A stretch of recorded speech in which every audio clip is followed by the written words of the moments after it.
Our speaker, Nicholas Miller, received his bachelor's in arts in theology from Pacific Union College and a Juris Doctorate from Columbia University Law School, where he was a Stone Scholar and an editor of the Columbia Law Review. He also has a PhD in American Religion and Legal History from the University of Notre Dame, where he received the award for the best dissertation of the year for 2010 from the History Department. Dr. Miller has argued many church-state cases in state and federal courts, and he has appeared before the United States Supreme Court in the case of Mitchell v. Helms. He is the author of more than 30 scholarly and professional journal articles and book chapters dealing with issues of church, state, and society. His book on the development of religious freedom in America, titled The Religious Roots of the First Amendment, was published by Oxford University Press in the summer of 2012, and he edited the Andrews University Press book on homosexuality, marriage, and the church. I first came to know Dr. Miller in 2010 when I attended seminary, where Dr. Miller teaches church history and religious liberty issues. One of the things that impressed me about Dr. Miller is that for all of his experience and impressive accolades, he was exceedingly accessible. We, as his students, could approach him about anything, and we could relate to him on a personal level. From his patience with us as we struggled through differences of opinion, to his playing basketball with us several times a week. He might have had an upper hand in the classroom, but on the basketball court, I scored on him many a time. I'm not remembering that. Dr. Miller continues to be accessible to his students and to the larger public. His Facebook page is a center of thinking online. It is the place where many go to ask questions on difficult subjects, to engage in spirited debates, and to find a balanced Seventh-day Adventist perspective. But even above his resume, even above his accessibility, above all else, Dr. Miller is a man that I have come to know who is a follower of Jesus. He loves the Lord, and his love is evident in the way that he relates to his fellow brothers and sisters. He is a gift to our world and to our church, and I pray that the Lord continue to use Dr. Miller as the second coming approaches. Amen. Well, good morning and happy Sabbath. Greetings to you from Andrews University, from the seminary, the church history department in particular, and from the Miller and Charlie family. Some of you may remember we are not strangers to the Virginia camp meeting. I've been here a few times before because I lived in Maryland for many years, 8 or 10 years, back in the 1990s.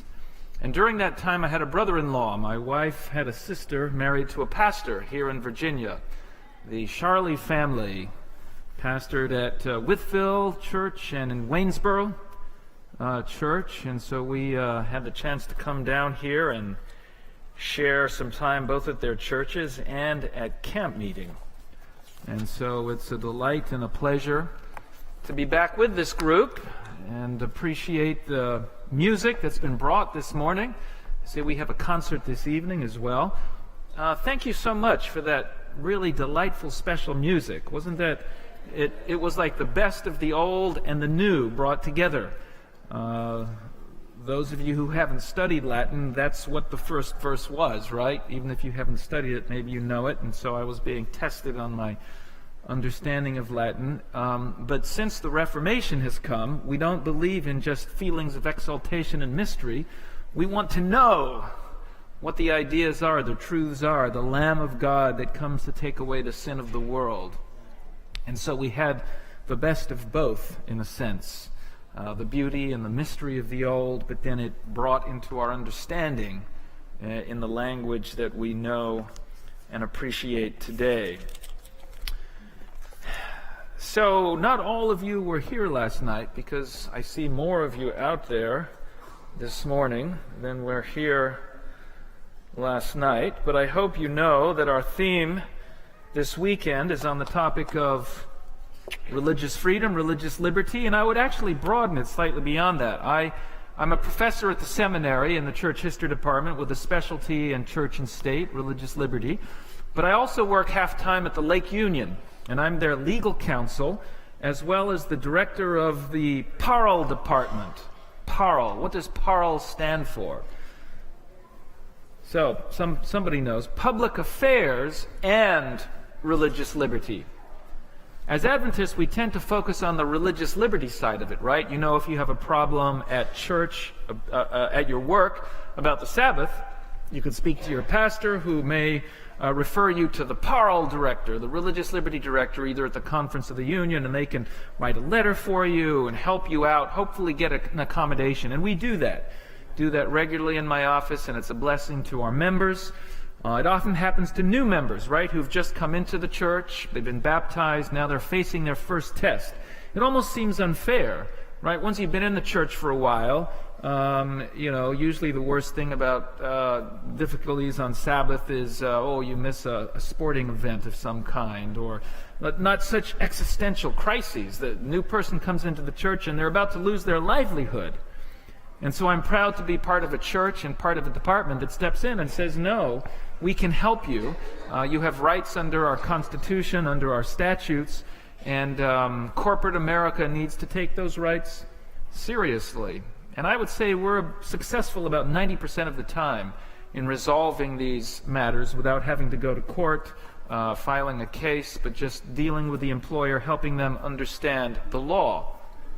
So you know that, and you understand that, but what about the public affairs side of the equation? What is that about?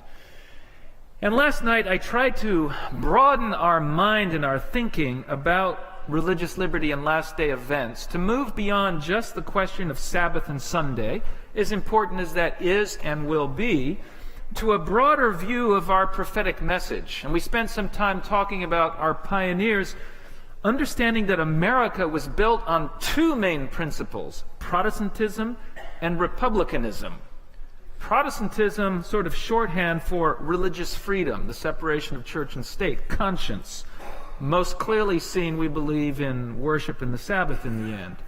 But republicanism they viewed as equally important. Ellen White said, the power and prosperity of America is based on its commitment to Protestantism and republicanism. We talked about republicanism not being associated with a particular political party, but all American political parties are committed to lowercase republicanism, meaning, in Lincoln's famous words, a government of, by, and for the people. A government that is operated by the people on behalf of the people, and that the people oversee. And that this is kept in place by our unique system of government, the separation of the branches of government, separation of powers, judicial, executive, and legislative, as well as the checks and balances between the two. All of this, the citizens monitor through freedom of the press to make sure that, in fact, this is being carried out. And this whole system is under a certain amount of stress these days. We talked about fake news. Right? Everyone's talking about fake news, except nobody can be quite clear which side is putting out the fake news, right? It's always the people on the other side. And maybe there's some truth to it. Maybe there's some fake news coming from both extremes. And as a church, we need to be conscious that we cannot align ourselves fully with one side of the political spectrum or the other, because they both have problems. They both have philosophies that are not consistent with the Bible, that are not Christian. We talked about some of the issues that could arise in our country, and the division both in our country and our church. And this afternoon we'll have a panel discussion to talk in particular about some of these issues, and I'm sure we'll talk about a case that came down this very week, right? Showing one of the extremes on one of our political sides, the case of the Christian baker who was forced to, or at least ordered to, bake a cake for a same-sex wedding that he could not support or agree with. And we were watching this case very closely because depending on how it came down, the next challenge could be to various church institutions, to religious colleges, hospitals, even churches themselves in the way they operate their property, as to whether we could still uphold a biblical lifestyle standard for our employees, for our students. The problem on the other side could be, what if there was such a robust decision for religious liberty and for Christian views that no other rights would be respected, right? Can you go too far in upholding a good thing? The founders of our country thought so. That's why they created a separation of church and state. And in many minds, religious freedom is equated with the ability of the government to promote Christianity. And though that's a problematic extreme as well, unfortunately, the court came down with a decision that favored the Christian baker, but was written in rather a narrow way, maybe in too narrow a way, many of us feel. But it's better than if it had come out the other way. And we'll talk more about that this afternoon. But I want to draw your attention, I think, to the importance of this case for a group of people that believe there will be a moral crisis at the time of the end involving an institution from the Garden of Eden that's protected at the heart of God's law, and that certain people will be told they cannot buy or sell unless they symbolically acknowledge the way that the larger group view that institution. Does that sound familiar? Right? Does that sound like something we say about Sabbath and Sunday? Institution from Eden, the heart of God's law, the fourth commandment, can't buy or sell unless you are willing to worship on the false day. Has that happened yet? Not mostly, at least here in 20th, 21st century America. But is there another institution from Eden that has been treated this way? The other institution from Eden. Ellen White calls these the twin institutions from Eden. Marriage. Do we have another marriage that's being proposed? Is it protected at the heart of God's law? Think the fifth commandment, which, while about parents and children, actually mentions the nuclear family, the mother and the father. Very interesting thing in a patriarchal society that the mother is acknowledged to have as much authority over the child as the father. But there it is, the nuclear family set out. How can a child carry out his or her duties to honor their father and their mother if they don't have a father and a mother? If they have a different sort of arrangement. And of course, in a sinful, fallen world, we'll always have less than ideal arrangements. But that's different than saying two fathers or two mothers are equally as good as a mother and a father. And so we are in a society where this very idea is under attack. In fact, maybe not even under attack is the right wording, is assumed not to be true. And that those who believe it themselves are being challenged and under attack. This case that came down kind of holds things, we're not sure what will happen next.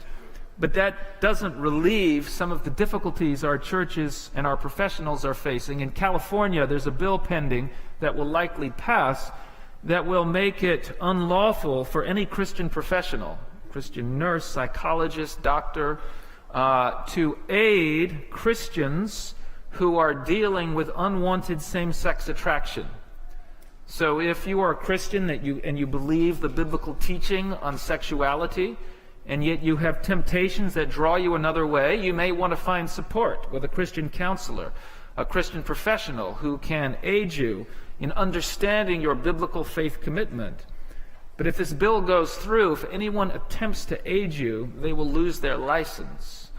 So in California, I, as a lawyer and a theologian, I can go and preach the church's teaching on sexuality.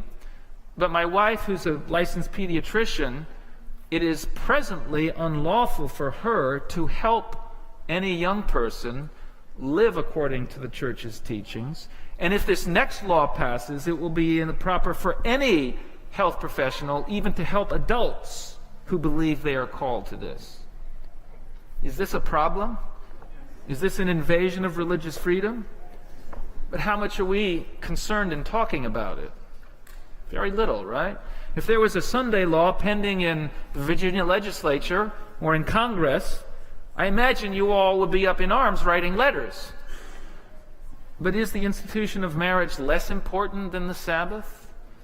In many ways, it's a moral institution that is of broader significance to society and to civilization. It's something that even non-Christian, non-Jewish civilizations have understood and appreciated because it's part of God's moral and natural law. Other things are happening in our society. So I've talked for a few minutes here about something that political conservatives perhaps can relate to. Now let me swing to the other side of the spectrum. Last week I was in Noblesville, Indiana, a previously very obscure town. Our camp meeting takes place about 5 or 6 miles from there. But you all may have heard of Noblesville, Indiana, because it was in the national news a week and a half ago. Does anyone remember why? It was the latest of the school shootings. It was actually in a middle school there. Fortunately, it wasn't as large as some of the others. I think there were 2 people shot by a 7th grader. Injuries, I think at this point no deaths. But it reminds us of the kind of society we live in and the new, seemingly sick and uncontrolled love affair that America seems to have or not be able to control with guns and violence. There has been, of course, we've heard some other mass shootings. Texas, just 2.5 weeks ago, 10 dead. Florida, 17 dead. These larger shootings obscure the fact that a school shooting is happening on average once every week. It's been about 22 weeks since the beginning of the year, 23 school shootings where at least someone has been injured. In many instances, people killed. Do Christians, do Adventists have anything to say about this? You know, we used to be well known for our position on the military, right? We're not a pacifist church exactly. We actually do believe in self-defense under extreme circumstances, but we've been a church of principled, conscientious objection. Maybe we could call it even conscientious cooperation. Based on the Sermon on the Mount, we will engage where we must in defending our country, but we choose to do so in positions of healing and help of human life. So medics, the white coats up in Maryland, not far away from here. And yet somehow we've lost this sense so that many young people in our church somehow feel free just to join the military at a time when there's not a draft. Now, I should speak fairly openly about this. My son has friends who've chosen to join the military, and they should know that when there's not a draft, you have little or no possibility of getting either a non-combat position or of having your Sabbath accommodated. Because non-combatancy and Sabbath accommodation happen when there's a draft. If you voluntarily choose to join the military, you effectively give up any constitutional rights that you might have to your freedom of religion and your conscientious choices. Now, if you go in to be a medic or a doctor or a chaplain, it's a little bit of a different road, and you will likely find more freedom there. But why is it that we've lost our voice on the military and violence? Maybe many of you may not know this. Did you know that the Adventist Church has actually issued an official statement on assault weapon sale to civilians? We've called for a ban on the sale of automatic and semi-automatic assault weapons to civilians. How many of you knew that? About 1 or 2 of you.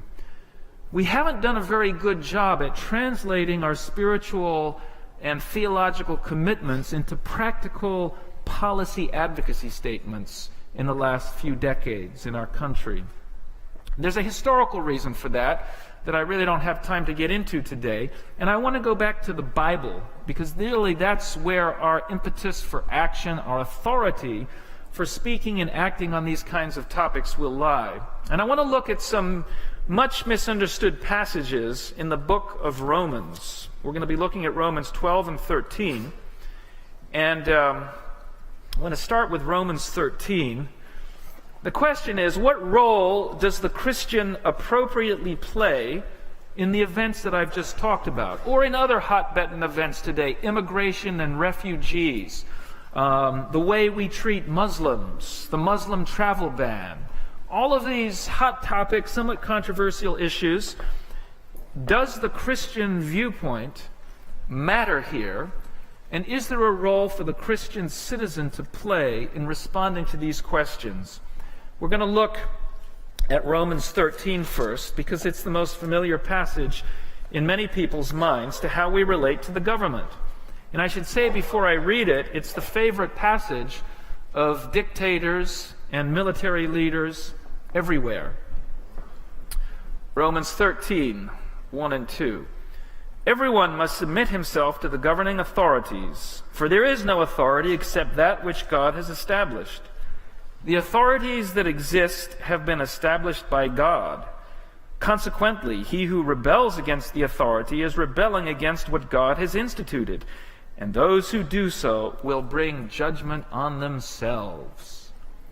Pretty strong, clear, straightforward passage about God instituting the governments that exist, and working through those governments, and the inappropriateness of the Christian to do anything but submit to them, right?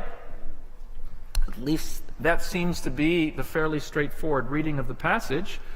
And thus, Saddam Hussein, Hitler, Pol Pot, this is their favorite verse in the Bible. And sometimes Christians take this verse very seriously. In fact, maybe too seriously. So that in those of you who were here last night, I talked about the Adventist Church in Nazi Germany.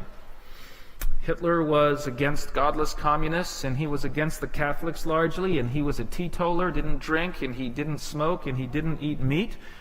And he allowed Adventist soldiers to have Saturday mornings off to go to church. So what was the problem? This wasn't what the beast was supposed to act like.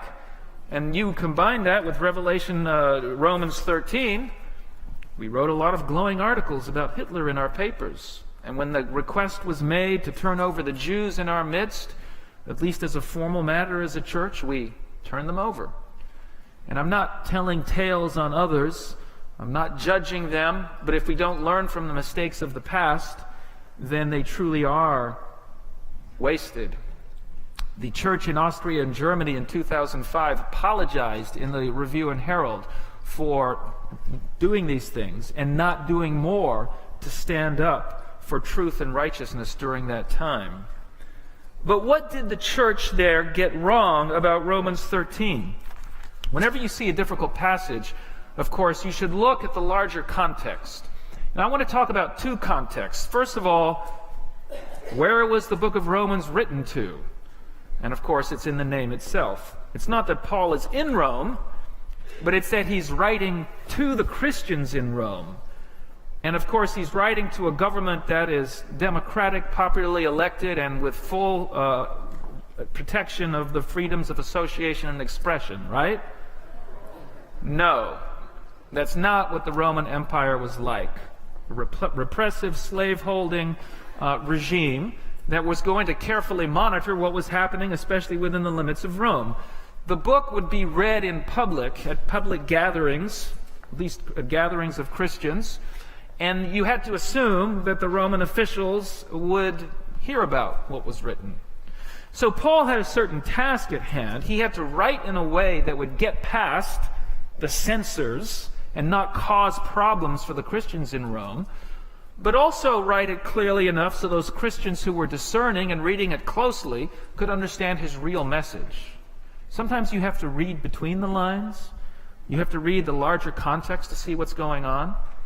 And if you look at chapter 12, Remember, in the original book of Romans, there were no chapter and verse divisions, and so chapter 12 and 13 would have read as a single continuous unit. But we'll look at the first two verses of chapter 12, and you tell me if there isn't some tension between the ideas we've just read in chapter 13 and now what we're reading in chapter 12. All right? Chapter 12, verses 1 and 2. Therefore, I urge you, brothers, in view of God's mercy, to offer your bodies as living sacrifices, holy and pleasing to God. This is your spiritual act of worship. Do not conform any longer to the patterns of this world, but be transformed by the renewing of your mind. Then you will be able to test and approve what God's will is, his good, pleasing, and perfect will. Is there any word or two in there that seems to contrast with what we've just read in chapter 13? In chapter 13, it talked about submitting, right, to the rulers of this world. And yet there's a word, especially a little phrase here in chapter 12, that seems to point in another direction. Can you point out what it is?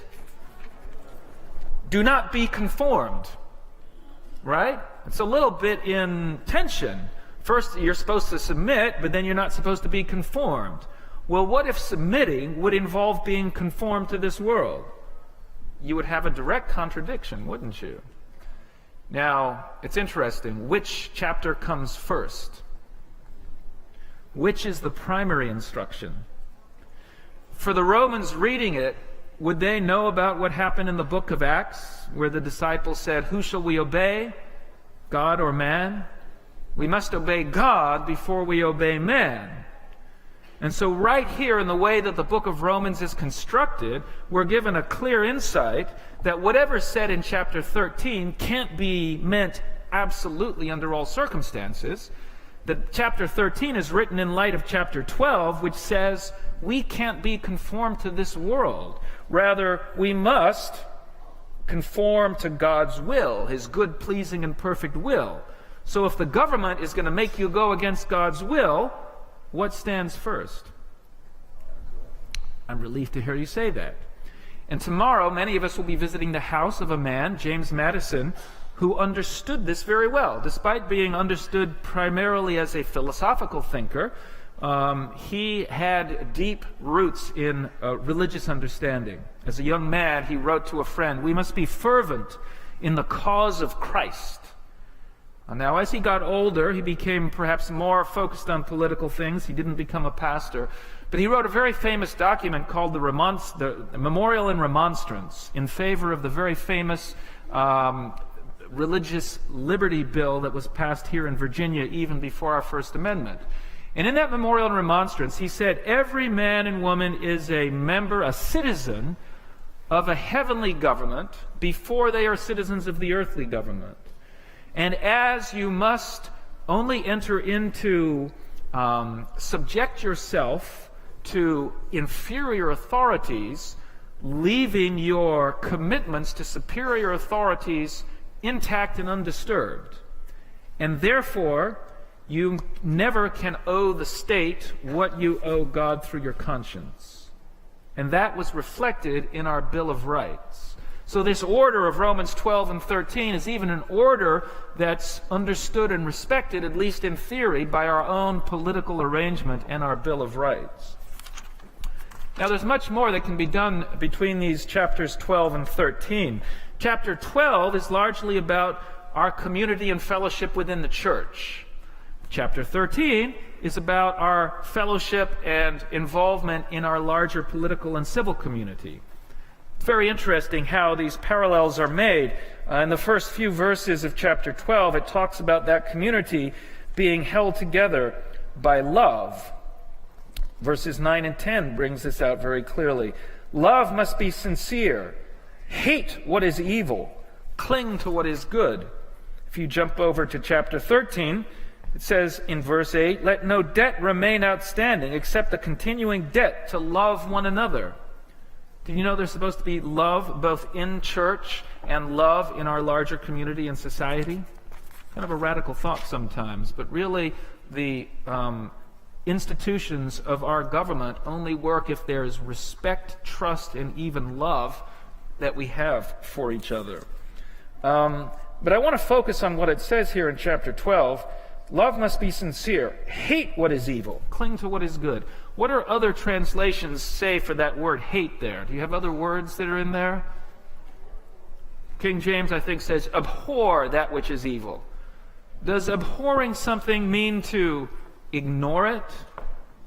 Pretend it isn't there? Go on your life without doing anything about it? Seems to be a very active verb, doesn't it? Hate, abhor. And in the verse that follows, be devoted to one another in brotherly love. Yes, it's in, if you jump down to verses 17 and 18. Do not repay anyone evil for evil. Be careful to do what is right in the eyes of everybody. If it is possible, as far as it depends on you, live at peace with everyone. It's interesting the way that's framed, isn't it? He doesn't just say, live at peace with everyone. Why not? Isn't Christ the Prince of Peace? Can't we live at peace with everyone? In a fallen world where injustice exists, can you ever have perfect peace? Does opposing injustice sometimes bring conflict? And if that's the case, if injustice exists, then actually conflict is better than peace. Do you see that? How that's possible? So Paul doesn't want Christians to be at peace all the time, because that would mean that they may not be standing for the good and the true and the right as they should. Do we see this in the life of Christ? I mentioned him being the Prince of Peace, and he's called that by the Bible. Was he always at peace with everyone? And he was crucified in the end. But there's a couple of incidents where he actually seemed to go out of his way to stir up some trouble. Do you remember this? Cleansing of the temple. We often like to think of being Christ always kind of polite, meek, mild, temperate, kind. And those two stories shatter that image a little bit, don't they? I grew up fairly conservative church, and the thought of going and protesting something seems so impolite, right? Well, I'll write a nice letter explaining my views. The thought of marching through the streets or holding a sign for some cause, so inappropriate. And yet, now that I've come to know and understand larger injustices in society and how certain groups can be marginalized and injustice can happen, and then I see what Christ did, we don't like to think of his triumphal entry with the hosannas and the palms waving. A very positive, happy thing, right? But was it for everyone? In fact, it quite shook the institutional political powers that existed in the day, didn't it? And what did they do? They went marching into Jerusalem, and where did they go? They went to the most sensitive spot in Jerusalem. I've heard some people say, well, you shouldn't protest in ways that maybe could be offensive or people wouldn't understand. Wow, Christ really chose one there, didn't he? Let's go to the most sacred place in Jerusalem, and let's tip some tables over. Now, he didn't physically hurt anyone. That's pretty clear. But if you phrase this in modern terms, it looks to me like there was something of a demonstration march that ended with a sit-in in a public building, and there was a teach-in that followed that, right? Christ did some of his teaching with the young people there. Interesting way to think about Christian citizenship. We might say Christ was addressing the spiritual abuses of his day. And he was. He was jealous for the temple. But did those spiritual abuses involve financial and social abuses? If you read Desire of Ages, the description of the event, it was part of his wrath had to do with the Sadducees overseeing the temple in league with the merchants who were charging exorbitant prices to the poor people coming from the countryside. And they felt they had to do this for their salvation. And they came marching in, and there was this whole corrupt arrangement between the spiritual and the political and the economic authorities of the day that were all wrapped together. And Christ's protest was certainly spiritual, but it had deeply economic and social implications. Much like Martin Luther, and we talked about this yesterday, when he carries out his challenges, it's to a system of spiritual and financial abuse, right? The indulgences together. Could there ever in our society today be a combination of nationalistic Christian interests that align themselves with political, military, financial interests that become abusive to segments of our society? Is it possible? Is it possible?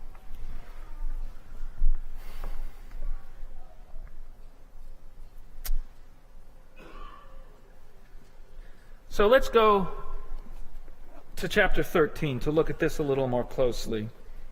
See if we can understand. Well, we have to read the last verse of chapter 12, because once you do that, the old reading of chapter 13, it seems to me, just falls away. So after all this exhortation to resist and abhor evil, to be at peace insofar as you can, recognizing you need to stand up for things, and then finally, don't engage in vengeance, help your enemy if he's hurt, feed him if he's hungry, give him water if he's thirsty.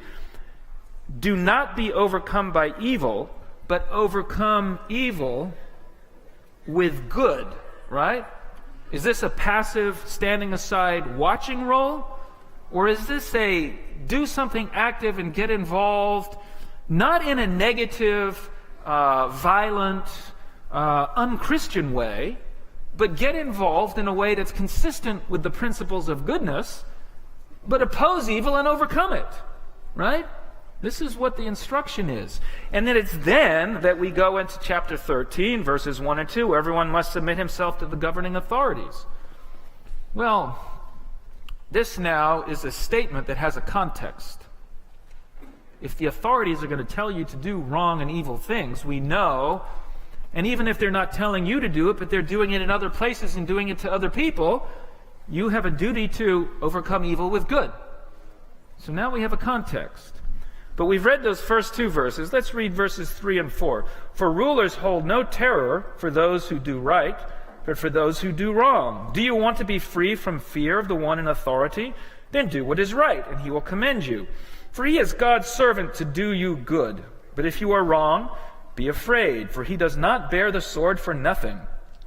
He is God's servant, an agent of wrath, to bring punishment on wrongdoers. Therefore it is necessary to submit to the authorities. Now this is quite a view of government, isn't it? Is what Paul's saying here in an apparently absolute way, is this always true of all governments at all times? We know that it's not, don't we? Even our own government can make mistakes from time to time, and historically we'll look at that and see that. Ellen White said there were some laws that we had a positive religious duty to disobey. Fugitive Slave Act. You have to send a slave back to his master. She said, no man owes another man. You must disobey this law. And Adventists were active in the Underground Railway, helping escaped slaves to Canada. So what did Paul mean? Is this true even of the Roman government he was writing about? Didn't he know that? Was Paul an unsophisticated simpleton who had no knowledge of the Roman Empire? He was a citizen of the Roman Empire. He'd asserted his rights under the law. He understood the abuses. This was around the time of Nero. What is Paul writing? Well, remember again, the larger context. He can't say, obey the government when they're doing right, but disobey it when they're doing wrong, because that will be taken to the authorities and he will be accused of being a rebel. He's setting out for us what a lawyer might call the legitimate role of government. What government is supposed to do. The ideal role of government. And he's saying, this is what government is supposed to do. Obey it. What if government doesn't do what it's supposed to do? He doesn't mention that. What implication are we supposed to take from it? Is it even very hard to see? We've just been told all through chapter 12 that we have to abhor evil, hate it, resist it, and overcome evil with good. He's not giving the government a pass. He's writing this in a careful way so that we as Christians can see what our duty is clearly, without unduly calling down governmental wrath because he's seen as criticizing the government. But in the context of Romans, and in the larger context of both the New and the Old Testament, where the disciples say, must we obey God rather than man, our duty becomes clear. So does this mean that if the government begins to punish good and reward evil, that we can rebel against it? We can take up arms against it? He's not saying that either, because he's clearly respecting the Roman government insofar as it's doing what it's meant to do. So even in Nazi Germany or Pol Pot's Cambodia, the government still maintained order, had a jail system, kept the streets clean. It kept a semblance of law and order, and insofar as it did those things, you should respect it. But when it went beyond its boundaries, overcome evil with good. Overcome evil with good. And the best Christians and the best Adventists did this, even in Germany during World War II. They were lights of hope in history to show what real Christians do when governments go wrong.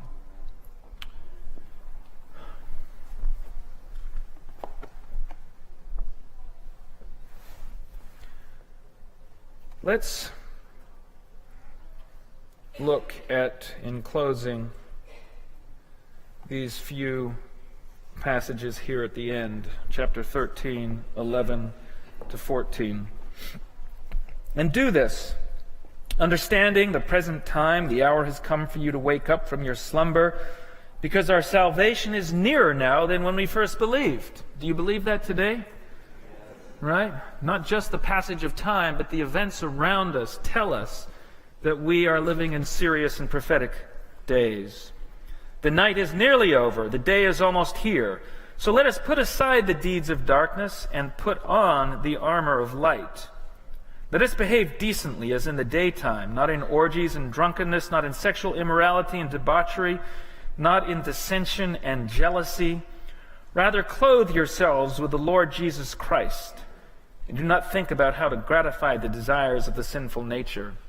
So this afternoon we're going to talk more about some social reform, both protecting religious freedom and issues of what I call biblical justice. But the first thing that every reformer must know is that it's not just society that has problems, but it's the human heart that has problems, right? And that every reform that only stops at the level of institution or society won't go deep enough. That your heart, it's the social zealous reformer who can reform everything but himself or herself, that can create the biggest problems in society. They become the most strident voices, and they have the most messed up lives sometimes, unfortunately. And the Christian is called to a personal reformation, to a personal encounter with Christ that begins to put his life, importantly, on the straight and narrow, but even just as importantly, also fills him with love for the people and the things he or she is trying to reform. Because if you're a reformer and all you have is hatred for your opposition, you're going to be tearing down rather than building up. And as Christians, we're called to build up, first in our own church, our homes, as well as in our larger society.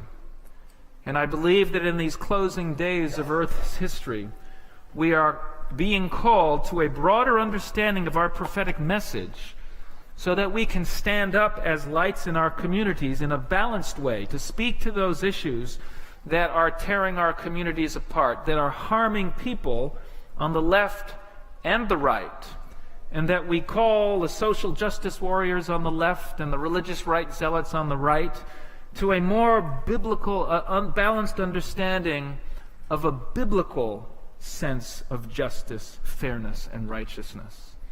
I look forward to seeing, I'm hoping, most of you at 2 o'clock, I believe the panel discussion is this afternoon. And then at 7:30, where I'm going to talk about how Ellen White herself dealt with issues of biblical and social justice in her day, and how we can find from her handling of these things insights into what issues that we can perhaps be involved with today. So I'll look forward to seeing you then. God bless you for the rest of the afternoon. Our Father in heaven, we are thankful for the many blessings we receive because we live in this country upon which you have shed your grace. However, help us to ever be mindful that our true identity is in Christ, that our true citizenship is in heaven, and that our highest allegiance is to you. Now to the King eternal, immortal, invisible, to God who alone is wise, be honor and glory forever and ever. Amen.